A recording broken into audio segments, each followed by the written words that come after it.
Hey, what is going on YouTube? This is GeneralTarheel, your coach at Charizard, bringing you the SDL Season 6 Week 4 battle versus Coach ZackT and the Nimrod Ninetails. Coming into Week 4, we did pick up a win last week against Coach Cell of the Winchester Whimsicots. It was a very nice game. Make sure to check it out if you haven't. So now, as for Week 4, we are 3-0, rocking a plus 12 differential, which is very strong, and I'm still loving this team. Honestly, just can't wait to see what more I can do with it, and hopefully continue this nice win streak we have going. Undefeated is always the dream, baby. So, as for ZackT, he did take over a team just like Cell did previously, so pretty solid. He made a few FAs to make it a little bit better in my opinion. I'm going to throw up his roster on the screen right now. As you see, he has the Necrozma, Mega Aerodactyl, Zygarde, Florges, Crobat, Darmanitan, Snorlax, Klefki, Mismagius, and Lucario. I believe his Z-Mons are only Necrozma and Zygarde. But as for the Mons he has, Necrozma, very solid Pokemon, whether that be with setup, which goes very well with his team, or that be bulk with like Stealth Rocks and T-Wave, and it of course always gets Moonlight to get its health back up. It's a very solid setup mon, just with either just being like Calm Mind Iron Defense with mono stored power if there's not a good dark type on a team, or if Necrozma just wants to Totemize with Photon Geyser as of Ultra Sun Ultra Moon, which is very powerful. So always a scary mon to watch out for when it can get set up. Next up is Mega Aerodactyl. Its speed tier actually ties at Mega Alakazam at base 150, which is actually pretty intimidating because normally I always have to deal with a Scarfer, but now it's a possible mon that can just speed tie me and just knock me out completely. It also does give access to Pursuit, so I do have to be careful with my Mega Alakazam this game as I'm not planning on speed tying it. But other than that, Mega Aerodactyl does give him another Stealth Rock setter alongside Necrozma, as well as Defog. He does have Tailwind for support for his team, which is a little bit slower, besides the Mega Air, of course. And then, of course, you can always have Hone Claw set up to always land his Stone Edges and give him the +1 attack boost just to absolutely destroy. Next up, Zygarde. Zygarde 50%, very scary Dragon and Ground type. 1,000 Arrows is pretty intimidating considering my Celesteela is a decent check, but first turn it's going to get smacked down, second turn 1,000 Arrows is going to be super effective, so that's a little bit annoying. I'd have to run my loading more defensively. It's a very solid setup mon, whether that be like a bulky Spadef set with Coil and D-Dance, or just be offensive with D-Dance with a nice Z move to pair with it. Zygarde's a definitely scary mon if you just aren't ready for it. Even if it's not set up, he can easily run Choice Band 1,000 Arrows with extreme speed. Of course, that's a little bit less likely in this scenario considering on my Psychic terrain. Next up is Florges. Florges is a very solid bulky cleric. I really do enjoy it. It kind of pairs well with his team, I would say. Pretty decently, I guess, with Necrozma, but it does give him another Defogger to go with Mega Aerodactyl. It gives him Cleric, so Necrozma is not getting like poisoned if it is the Calm Mind Iron Defense set.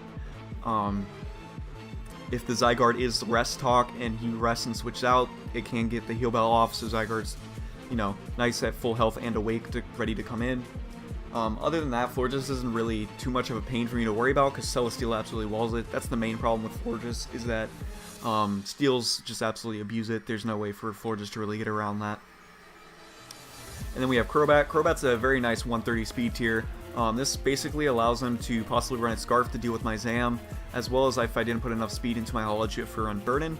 Or he can run a bulky set to make sure he lives a +2 acrobatics from Hawlucha, and then he can get off like Tailwind. He can just run Brave Bird. Choice Band Brave Bird's always an option. It gives him solid U-turn momentum versus my team as well.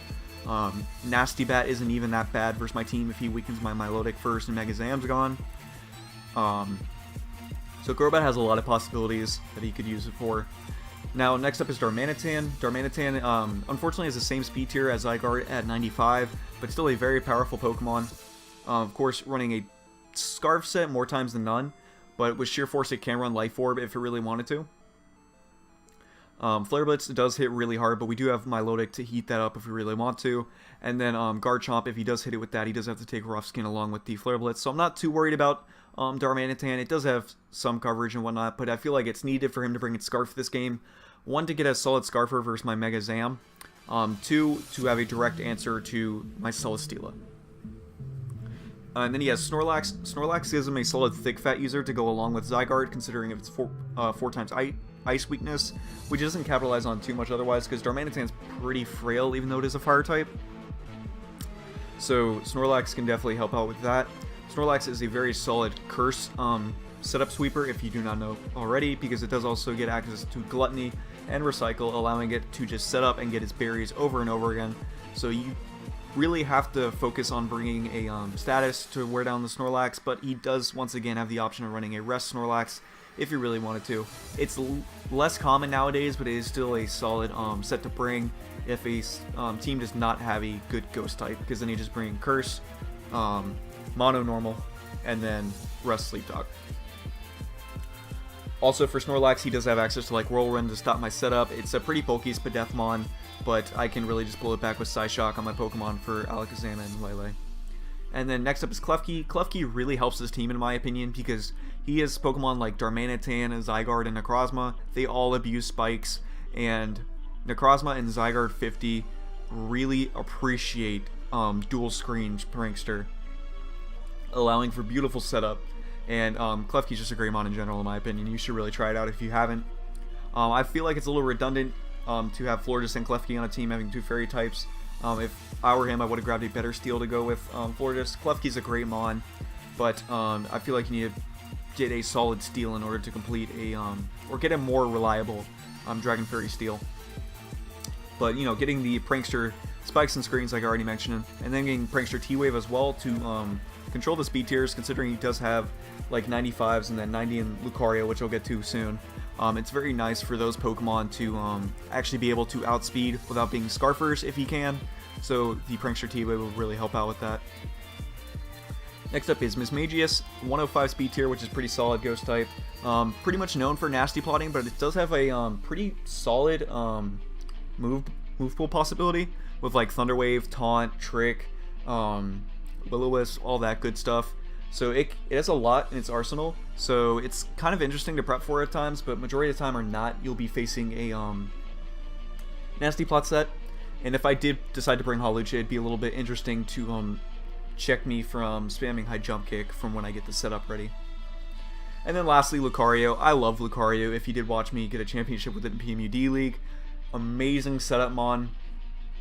Nasty plot in SD, it can do either or. It's really hard for an opponent to prep for.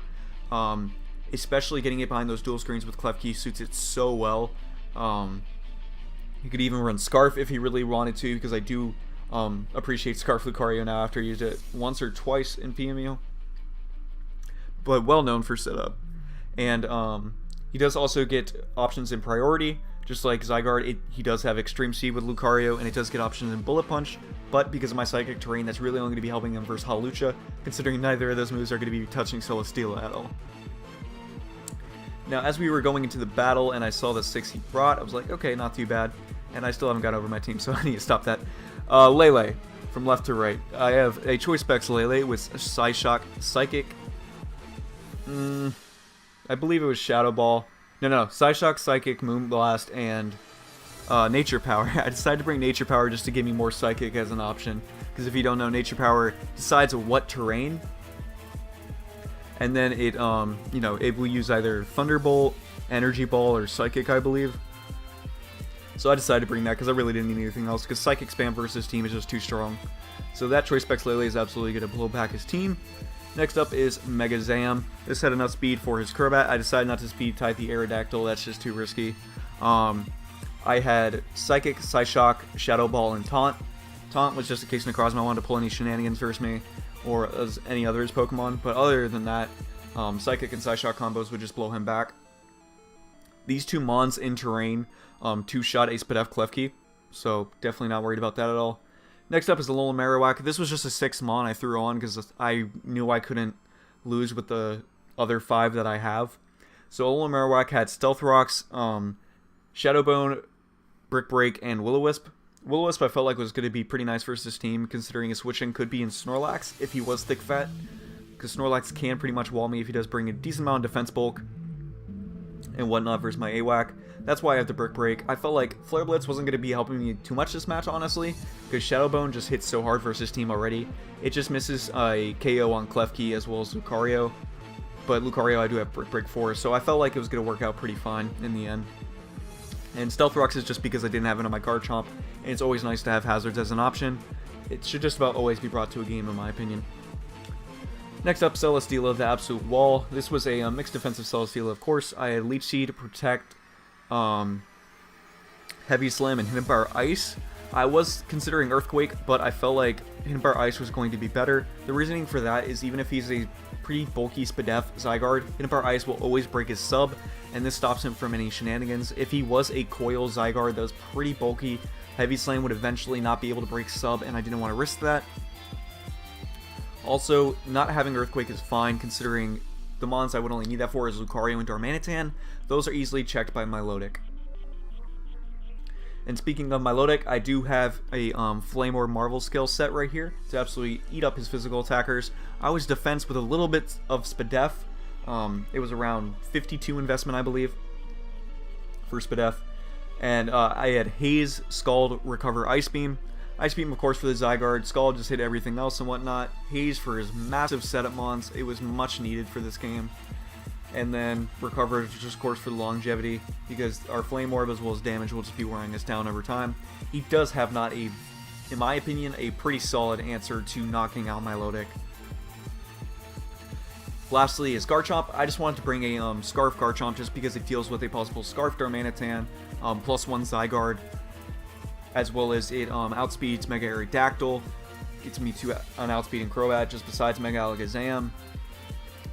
It just worked pretty well, in my opinion, to bring a Scarf Chomp this week. It did have Earthquake, Dragon Claw, Stone Edge, and Dragon Tail. Scarf Dragon Tail is weird, but it's really just in case, once again, if I lose my Milotic, I want to be able to switch out Necrozma if it is trying to get up a lot of setup, or his other mons if it really wanted to. But if his other Pokemon got up setup, they would probably just be able to KO me at that point. Alright, so now I can hide the roster, and getting into the start of the battle, easily leading Alola Marowak. I am getting a kill turn 1. It's that simple. As we let off with Dead Fred, he does decide to leave with Darmanitan. I live any hit, so I'm just going to go for Shadow Bone right here. Gets me off a lot of damage, if not a kill. As we take down the Crobat to 22, I did the calc. I was hoping he was going to go under Brave Bird here, but he actually was, he got a really low roll there, and he did not go down to it, unfortunately. So I had to go into Milotic here. I felt like this was going to be a free Flame Orb no matter what, because if he went for Defog, I would still keep my hazards up. Now right here, Milotic, let me just go back one turn. Milotic, when he brought out his Necrozma, I needed to click Recover here and scout if he was going to set up, because then I could Haze verse him the next turn. But as you see here, he is a Necrozma offensive with Photon Geyser. Now right here, I did the calc. Even if he was modest specs, max special attack, he did not knock us out. We were at 64. He did max 63 thanks to my Spadef investment. In no way was that calced, of course, but ironically, it just never killed me. So that crit didn't matter as I did click Recover here. It just really allowed me to keep my Celesteela, keep my Milotic alive, and then I could easily win to Celesteela. This just makes Zygarde as well as Darmanitan very scary in this matchup now, considering I do not have Milotic anymore, which is the main check. So as Milotic goes hacks down, we do decide to go into Lele here versus the Necrozma. I'm picking up a kill because Psychic two-shots literally everything on his team. And Necrozma was even two-shot even though it is a resist, especially since he's offensive. He goes into Florges, clicks Wish. He does not understand the power of Lele in terrain, as I am Specs. So we do 66 to Florges, gets this Wish Protect, but there is no point in that. As I click Psychic again, he will just go for the Toxic, which is perfectly fine. Little chip like that on Lele does not matter to me.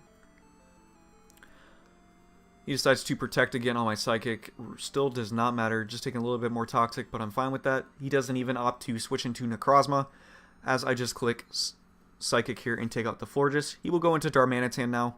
I'm 1,000,000% just going into my Alola Marowak. It's the #1 thing I can sack. I do not really care if this goes down. And he goes into Zygarde here. I know this is possibly going to be set up, so I have to click Shadow Bone here to make sure I get in range of Scarf Garchomp, which I do. And at this point, Garchomp just comes in and cleans up the game with Dragon Claw, since he is an offensive Necrozma. Well, actually, I couldn't tell that at this point. At this point is where I tell that he is a modest Choice Specs Necrozma with Photon Geyser, which is kind of overkill, but it's smart because of the Psychic terrain, I guess.